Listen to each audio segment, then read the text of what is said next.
Okay guys, so if you have ever been on the receiving end of a breakup, this is advice that you're definitely going to need to hear, because inevitably this thought will have popped into your head at one point or another, and that is the idea of showing your ex what they are missing. Now, as much as vindication feels great, we all know it does, I know it does, and there's nothing I could do to deny that vindication feels amazing. This popular idea that you should go out there and fix yourself up to show your ex what they're missing is not the most helpful advice that could be given to you post breakup. Now, this is something that I did after my very first major breakup.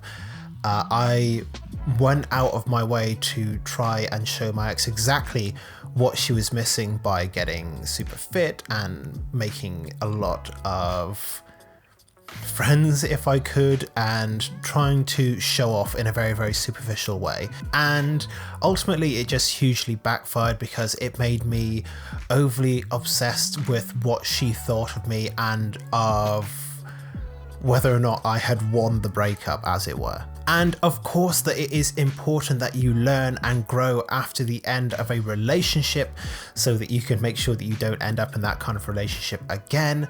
But doing the important self-improvement and self-development all for that other person to show them what they're missing isn't the motivational firebrand tied around your tail that you think it's going to be. So there's usually three main reasons why guys decide to work on themselves after we go through a breakup. The first reason is because we want our ex back.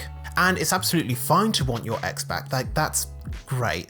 If you feel like there is more work that could be done, if you don't feel like it's time to totally give up on it, then that's fine. Of course, you should accept probably that the other person might not feel the same way, but if you want your ex back, there's nothing wrong with having those thoughts and emotions. But if you just go ahead and put in a whole bunch of work, on yourself, getting super fit, maybe going and getting a new job so you earn more money, maybe going and getting a new car, all sorts of midlife crisis stuff, and you don't actually address what the actual problems were in the relationship, then guess what?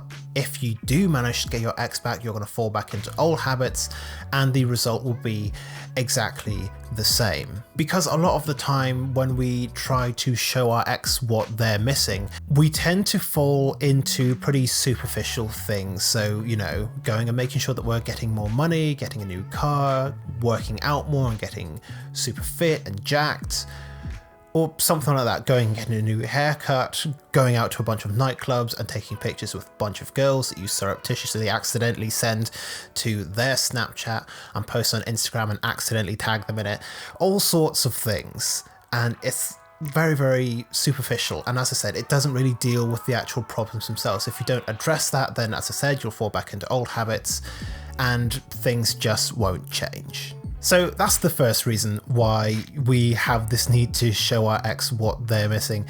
The second thing is usually to try and make them feel jealous in some kind of way, and this is what I did.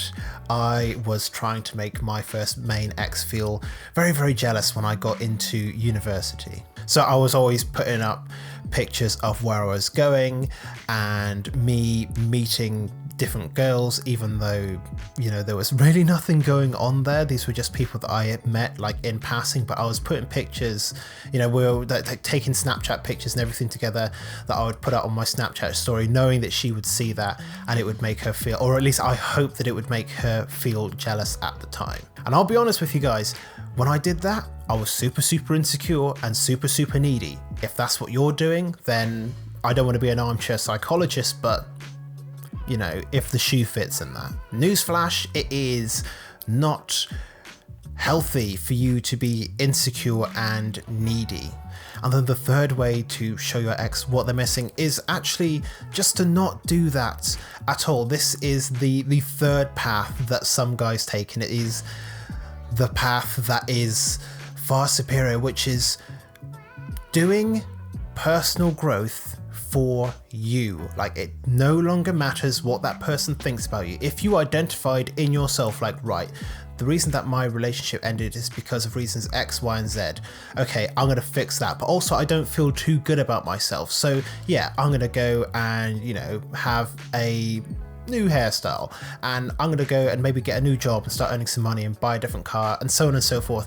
You know, the superficial stuff that you can do, that there is nothing wrong with doing. Like, there's nothing wrong with, after a breakup, going and spending a bunch of time in the gym because you want to get fit and jacked. Like, that's absolutely fine, as long as you're doing it for you and not doing it for the other person to try and get them back or to try and make them feel jealous. In my experience and in my understanding of things, if you are trying to get your ex back, then doing stuff for you and fixing up yourself and not worrying about them, that is what is more likely to draw them back into your life than you doing all this stuff to try and re-grab their attention. Like, but it will either work or it won't work. And you being needy about needing to get back their attention and their affection isn't going to be hugely helpful to you. And so I highly encourage you, when it comes to your personal growth, whether this is directly after a breakup or at any time in your life, make your personal growth and your self-improvement about you, because just changing for another person and not having that internal motivation for why you want to do that for you is just going to lead you to feeling unhappy. It's going to slow down your general progress, and very little good is going to come from that. A lot of my goals I set early on in my life made me really unhappy because I wasn't doing it for me. I was doing it because that's what I thought that I had to do. But once I started to discover what I actually wanted to do for myself, I was able to work on my goals more consistently, and they made me more happy to even achieve the small wins. So don't do it for your ex. It doesn't matter what he, she, or they think. It matters what you are doing for yourself. It matters that you are growing for your own reasons. Maybe you'll get back together with them, maybe you won't. But in either case, you will have grown as a man, which will allow you to create much better outcomes in your life on the whole, maybe even better than you could have ever imagined. So stop obsessing over your ex, stop trying to make them jealous. Just go out there and work on you for you. And as always with my videos where I muse on relationships and dating, if somebody could possibly find a way to send this video, you know, like at least 10 years in the past to younger Ben, that would be absolutely ideal, so that I could stop myself from wasting a lot of time on this very thing. Like, I mainly talk about things that I have personal experience with and that I don't want other guys to make mistakes with. So, you know, if somebody can make that happen, that would be absolutely ideal.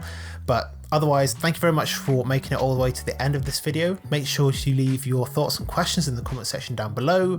If you're new to the channel, make sure to subscribe. I'm putting out a video every single day at this point, all about confidence and life advice for the average Joe. So if that's what you're interested in, make sure to subscribe and leave a like on the video. And that's about it. That's all I've got for today. Once again, thank you very much for making it all the way to the end, and I look forward to seeing you in future videos here on this channel very soon.